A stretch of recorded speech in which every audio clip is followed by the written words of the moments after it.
There is a supernatural world that surrounds us. Sometimes it manifests to people like you, and there are stories about this, so much more, right here on Supernatural Confrontations. I am not in my studio. I think that's pretty evident. I am at the Prophecy Watcher studio. We just shot some programs today with Mondo Gonzales. Mondo will join me because what we're going to talk about is absolutely unbelievable. Mondo's book is one of the most timely tomes. That really rhymes, doesn't it? And it certainly is, should be read by everybody because it's coming down. It's here. It's no longer future. It's happening right now. So we'll get into that, but first, a word from our trusted sponsor. The world is unraveling right in front of us. Wars, pandemics, economic collapse, artificial intelligence, global surveillance.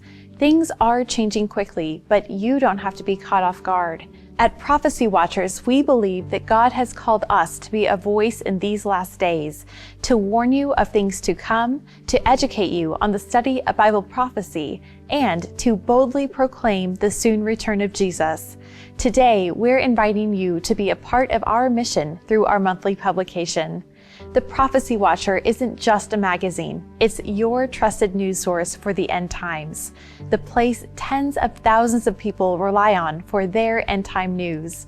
For your gift of just $50 or more, here's what we'd love to send you. 12 monthly issues of our 4-color magazine, The Prophecy Watcher, in your choice of print or digital. Plus 5 bonus DVDs packed with eye-opening teachings from prophecy experts, including The Mystery of the Rapture, The Great Apostasy and the Revealing of the Antichrist, Holy Fire in Jerusalem, new shocking discoveries surrounding the Shroud of Turin, The Stones Cry Out, The Archaeological Evidence for Jesus, The Mystery of the 10 Kings. Could these be the wealthy and influential oligarchs who control our world today?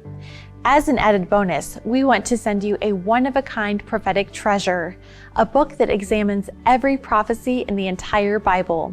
Exploring Bible prophecy from Genesis to Revelation is the work of 2 prophecy legends, Tim LaHaye and Ed Hindson. It's a book you'll find on the shelf of every prophecy expert. This 560-page masterpiece is our bonus gift to you. Every page of the Prophecy Watcher magazine is loaded with answers to the questions you've been asking. The rise of the Antichrist system, the Nephilim of Genesis 6, and the real reason for Noah's flood. The shocking truth about UFOs and government cover-ups. Jewish plans for the Third Temple. The World Economic Forum. The 2030 Global Reset and digital currency. The coming wars of Ezekiel 38 and 39, the Dead Sea Scrolls and their secrets to ancient prophecies. This $120 value can be yours for your gift of $50 with shipping included in the USA. Call us at the number on your screen or visit us online at prophecywatchers.tv. For our international friends, please note that additional shipping fees do apply and all prices listed are in US dollars. The signs are everywhere. The prophetic puzzle is almost complete. And yet, so many are still asleep. That's why the Prophecy Watchers exists, to shine a light in the darkness and help believers understand the lateness of the hour. We believe Jesus is coming soon, and your support helps us take this urgent message to the ends of the earth. So Mondo, thanks for coming on the record here. Really appreciate it. It's always a good time. Hey, you wrote this book, and I've read it, and we carry it in our store. And just last week, I believe, there was a headline. And I think it went, not global, but in certain aspects of being global. I don't think the New York Times covers it. Let's put it that way. But what they did is they did a mock sacrifice of a red heifer.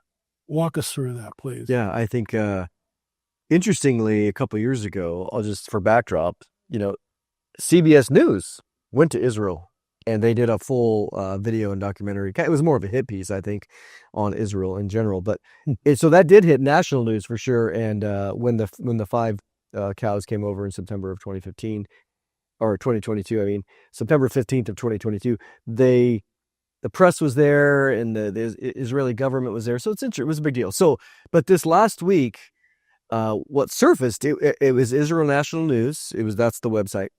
And so it's kind of gone viral in the prophecy world. Right. And is that there was simply a 5-second video clip of a red heifer burning. It was just, it was on a pyre. It was in flames, and you're like, but you could tell immediately that it was not the Mount of Olives, because Mount of Olives is very unique in its backdrop. There's landmarks that are very well known. So when you're looking, you're like, oh, this looks like Samaria, which is where Shiloh is, which is where the 5 cows were or are. And so that was all you had. Well, then since there's been a few more bits of information, I did reach out to Byron Stinson, who is the owner of the 5 cows. Honestly, he's the one that is boneisrael.com is their website, and they're the ones that brought the original 5 over. And so it was very clear. He said that they took one of the ones that was disqualified, and of the 5, there were 2 that are still preliminarily qualified. But 3, they took one of them and they did a practice run. Now, in my book, I write about that this wasn't the first time that there was a practice run of at least burning of a cow in all the rabbinic stipulations. And it was done in 2019, a professor from Bar Ilan University. And that's a whole other story. I documented all the book. But this is the first time they've done it with one of the 5, which is pretty incredible. What I find interesting is, and apparently just recently, they discovered this letter from a high-level Hamas guy. And in that letter or that declaration or whatever it was, basically this man said that one of the reasons why Hamas attacked Israel is because of the heifers, because of the ritual burning of the heifer and then taking the ashes and creating the Temple Mount. And then they also said, and there was a video of this where they were releasing the hostages, we are the flood, and it showed a 6-fingered fist like this, Al-Aqsa, we are the flood. Talk about that. Yeah, so what you're referring to is a recent development. The first development happened in January of 2024, which again was a few months after October 7th of 2023, right? The terrorist attack.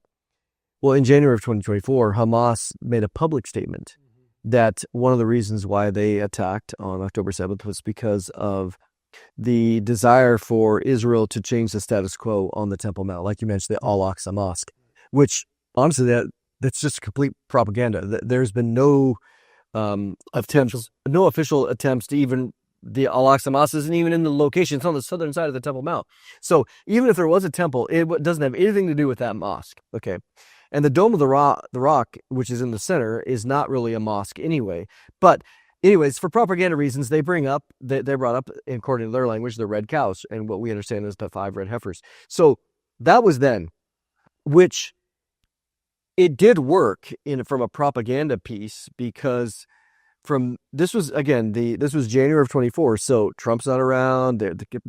He's candidating, but Biden was still in his last year, and so the goal of the boneisrael.com group, who has the cows, they were going to do the ceremony on the Mount of Olives. They own 2 pieces of property. It has to be on the Mount of Olives, okay, according to rabbinic and really the Mishnah, okay, with the Jewish writings. Well, they were planning on April. So you're 15, 16 months ago. That's the plan, was to have the ceremony. Well, of course, when Hamas came out said what they said, it created a whole thing. Israel's in war. And so they didn't want to risk any more inflammatory things that would happen, which would disrupt their ability to wage war against Hamas in Gaza from the Biden administration. So they were squashed all of the ceremony plans. Okay. Well, now Trump's in. So all that to say, recently, when they're going through Gaza, this wasn't a public declaration by Hamas, like the January of 24. This was a letter it was an internal memo that they found from the Hamas leaders, where they were saying, hey, and it was really a great insight into their propaganda movement. And so they said, hey, because we see things changing, we see basically the Israeli government changing things on the Temple Mount. Of course, the Heifers are in the news. So they referenced them as being part of the whole Third Temple movement gaining momentum. And this was this internal memo about how they could spin it and try to inflame the rhetoric of people, and not only in Gaza, but among the Islamic world, among the people in the Palestinian Authority in Judea and Samaria, and so the West Bank.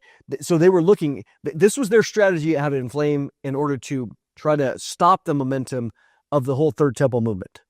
Let me ask you something. We know from prophecy that the temple is going to be rebuilt. And that's my first question. Is it literal or is it allegory? You know, it's interesting because I address this specifically directly in the book, because as I was doing interviews, people were like, well, what's wrong with you people, you Christians? I mean, from other Christians, what's wrong with you dispensationalists? Don't you know that we are the temple of the Holy Spirit, 1 Corinthians 3:16? Which is true. It's true. Yeah. So let's look at the context. There's no doubt the Bible uses that phraseology in the book of Ephesians, as well as in 1 Peter 3:16, 1 Corinthians 6:19. You have these other passages talking about our bodies, the temple, or the church is the temple. No doubt. Okay, context is key. But what we know is the Greek word naos can be used of a physical temple. Jesus was walking in the temple and teaching, right? Or in the temple courts. So the word needs to be done in context. And so in the context of Revelation 11, it's very, very physical. Certainly we see in 2 Thessalonians 2, 3, and 4, where Paul says that the Antichrist is going to sit in the temple of God, declare himself to be God. It's just allegory. I don't even know how you'd make it now. It's allegory. It's never going to happen. Well, it's like, where's he sitting? Is he sitting in the church? Is he sitting in my human body? Because that, so I address all those things and go, look, it's ridiculous. It's very straightforward if you read it. But secondly, in addition, those are the only two instances of where you would have some sort of crazy interpretation. Matthew 24:15. Jesus says, when you see the abomination of desolation sitting in the holy place. There you go. Okay, that doesn't even use the word temple. It uses the word holy place, specifically a reference to what we understand as the Holy of Holies, the holy place, the outer courts, typical Jewish language referencing Herod's temple. So people can't make that figurative. We also know in Daniel 9:27 that the Antichrist would confirm the Mosaic covenant for 1 week, 1 year, or 7 years, and then the sacrifices and offerings. So you can only have sacrifices and offerings in a literal temple. So when you look at all of the imagery, and it's very, very literal, even though we recognize there are times when it is figurative, but not in these ones. No way. There is a literal temple going to be built. And that temple, the outer court, is given over to the Gentiles. Correct. Isn't that interesting? Speak to So see, again, this is very important. When you read Revelation 11, and John is told to measure the temple, okay? But it says, measure the temple. And so he goes, and the word measure, it's very specific in Greek. The word is used to measure something physical, okay? And so it's clear in the book of Revelation. But it says, leave the outer court, because that's going to be given over to be trodden down by the Gentiles. So when you think about that, the temple being there in the middle, you have outside of that the Al-Aqsa Mosque. Bingo. Okay, that's Gentile country. So even in the very text itself, at least for the first 3.5 years, you have that central location being measured. It's going to serve its purpose prophetically. The Antichrist is going to sit in there, but the outer courts are going to be given. So I see, based on that passage, in the future, some sort of international agreement where the Jews are going to have their temple, but the other ones aren't necessarily going to be removed. They won't be. No, because if you did something to Alaska, you'd have World War III on your hands. And they don't need to. They don't need to, because it's I've been to the Temple Mount. I know you have too. If this is a 40-acre Temple Mount like this, here's Alaska over here. You enter this way. Right in here, there's at least 10 acres. Which they don't use for anything. The whole plaza. And when I was in, I visited a guy in Dallas. His name's Robert Mawiri, Dr. Robert Mawiri, and he was the guy that found the original Heifers. So I had a great interview with him. He knows Netanyahu by name, and they're friends. That whatever. So he said, "Hey, you want to see the temple plans, the architectural plans?" I go, "Yeah." He goes, "I got them in my office." So we walked in there, and he showed me the plans. And what you see there, and this is just one set. Things can change, but the way that this was designed was there was a huge wall. Which is prophecy. Yeah, there was a huge wall that divided the temple area itself from the outer court. Yeah. So There you go. It was fascinating that the at least according to the current situation, which again it could change, they had no problems allowing the Alaska and other Gentile To remain. remain with the wall separating them so they could still do their. There is the fulfillment of prophecy when that happens, which is unbelievable. Uh-huh. What was written will come to pass. What was foretold is unfolding. So, Mondo and I are dying the world dispensationalists. We are biblical literalists. We believe what was written, what is there, and it should be taken literally. My question is this: why the red heifer? And explain the fact that it's got to be completely pure. Why the obsession with this cow?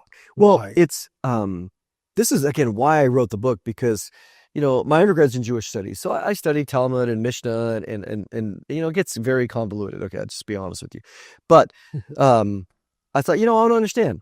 I want to understand the New Testament. Matthew 15, Mark 7. Jesus is arguing with the Jews, the Pharisees, about the tradition of the elders.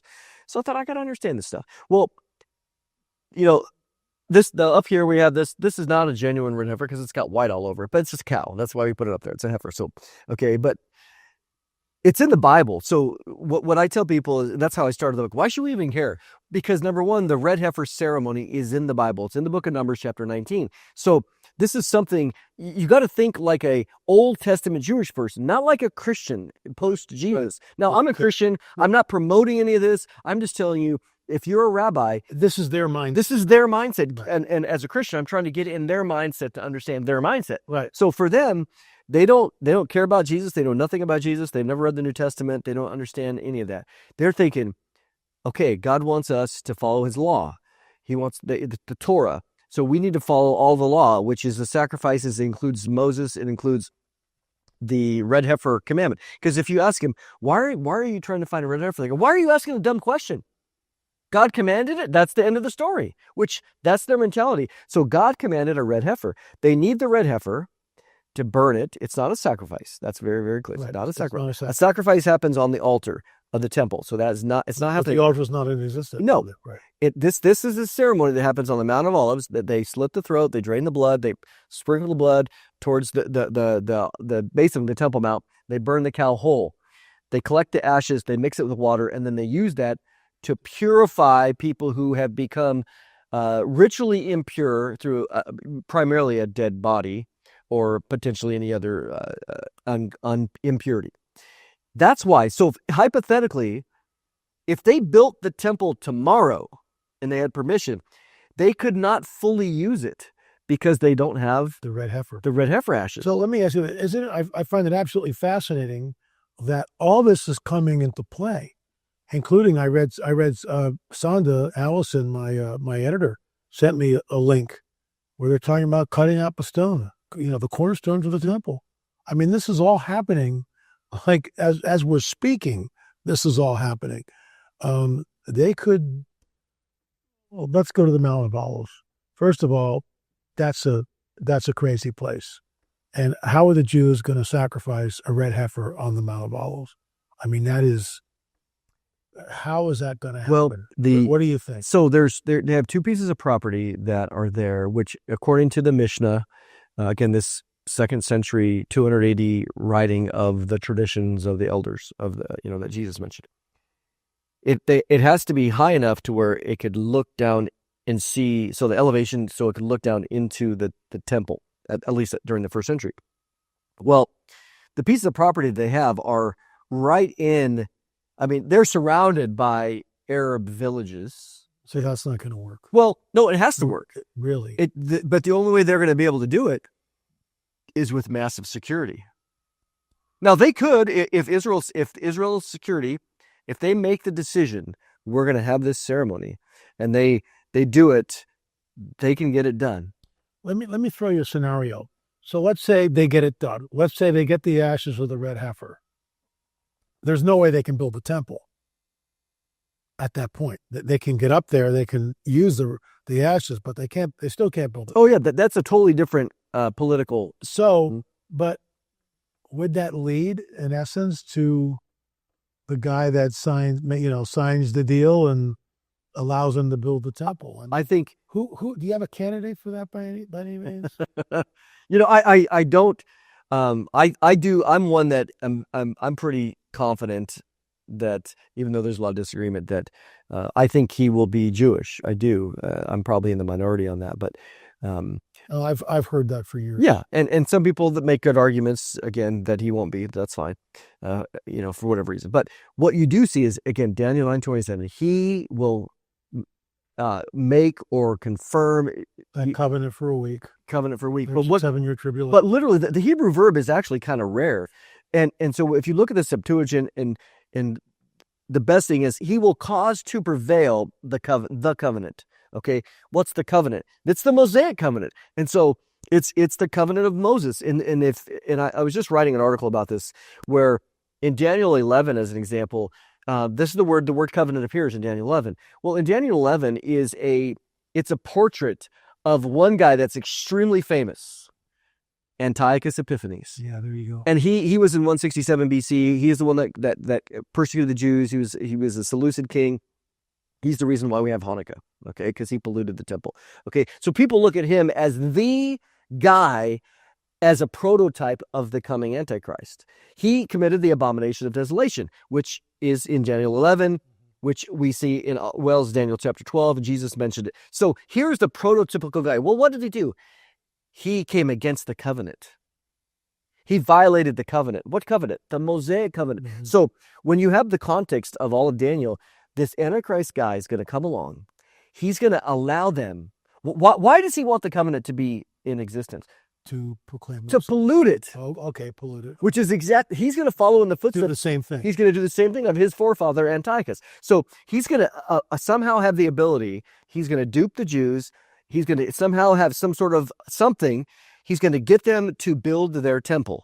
He's going to sign. They're going to see him. If you ask a Jewish rabbi or religious person, what's the Messiah going to do? The Messiah is going to cause the law of Moses to prevail in the land. Wow. So this guy, that's exactly what Daniel 9:27 says. He causes to prevail in the land the covenant. Okay? Well, it doesn't say the word land, but it causes to prevail the covenant. And then in the middle of the week, he stops the sacrifices and offerings, commits the abomination of desolation. It's round two. Jesus said, if you want to understand, let the reader understand what Daniel wrote. Right. So this is why, even though Antiochus wasn't a Jew, which again would be an argument for a non-Jewish messianic figure. So in that sense, if you had, I think that what the Jewish people are doing in John 5:43, Jesus says, I've come on my Father's name. Right. You don't receive me as Messiah. Another will come, and him you'll receive. So somehow they're going to accept this guy's authority. And I mean, wow. It's pretty fascinating. It's absolutely fascinating. What I find incredible is, and I said this before, and we're going to wrap it up here, what was written will come to pass. And what was written, you got to take it literally, because as soon as you don't, well, the church is, and all this other stuff, and Israel, these really aren't the Jews, and these are Khazarians, and, you can tap dance around that till the cows come home. These are the Jews. Amos 9:14 and 15. If they're not, then God's a liar. Yeah. And you can't plug Amos 9:14 and 15. As a dispensationalist, we are still in the dispensation of grace. I think it's going to end, and maybe sooner than any of us think. Let's hope. And so. we're going to, exactly. And we'll enter the time of Jacob's trouble. And if these aren't the Jews, think about this. If these Or we won't enter the time of Jacob's trouble, but the world will. Just make sure. I don't want you to say this. Just some email. Not entering a time of Jacob. I'm going to send you some emails. Thank you. Appreciate it. Otherwise, L.A., I can't believe you said that. Uh-huh. So when Jesus returns, he returns on the Mount of Olives, and that baby splits in two. Oh, that's just allegory. He's really not going to do that. He's going to return on the Mount of Olives. He's not returning to Walla Walla, Michigan. That's not going to happen. The Mount of Olives. So if these aren't, and they will look on him whom they have pierced and mourn for him as an only son. So if these aren't the Jews that are there, who's going to mourn for him as an only son? I mean, put that in your all-millennial blender and good luck, because you can't swim out of that thing. No, I think that's the key. Is part of the foundation in all of our discussions is, look, the prophecies of the first coming are literal. Amen. And 99%. Now, there's a couple that are interesting that can be figured for their own, and the writer's doing it, but 99% are literal. So in the second coming, let's go with that. 99% are literal. There might be some that have some figurative components, but not what most amillennial people or covenant theologian people do is they switch it. So now 99% are figurative. And you're like, well, when did we switch the rules in the middle of the game? How does this work? Mm-hmm. Folks, you can get the book, and it's an incredible read. I have read it. I love it. And I find it's almost interesting the way the Lord led you to do that. Before Anything has happened, and now he's like Mr. Cutting Edge. And congratulations on the book. That's fantastic. You can go to our store, lamarzulli.com, lamarzulli.com. Thank you for subscribing here. Consider being a sponsor. We can certainly use the income, the extra income stream. We need it. And that's basically all I'll say about that. But thank you for your support and what we do. We do 7 shows a week. Mondo, thanks so much for coming on the record. That was good. Folks, the supernatural world is real. It surrounds us. And I think very soon we're going to see it manifest right here in the natural. I'm L.A. Marzulli. Thanks for watching.